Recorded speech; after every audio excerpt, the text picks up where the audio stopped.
What's up mga kakoders? Bali ngayon may share akong AI website kung saan mas makapadali yung paggawa niya ng presentations and ng documents or ng website. So bali ito yung gamma.app. So visit ka lang gamma.app. Then for example natin dito, tatype lang natin kung anong gusto natin gawin. How to make sushi for example. So generate.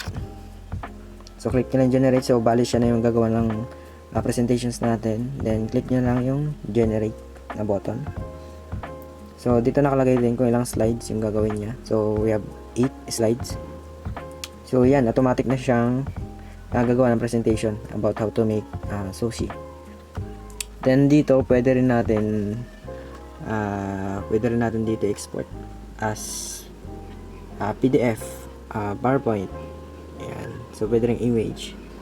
So, yan. Wait lang natin matapos to. So, pag natapos, yan. So, ito na yung example ng presentations. So, yan. So, ganun lang kabilis gumawa ng presentation dito sa gamma.app. So, visit mo lang yan. So, yan. Pwede nyo rin i-preview. Yan. So, visit nyo lang gamma.app.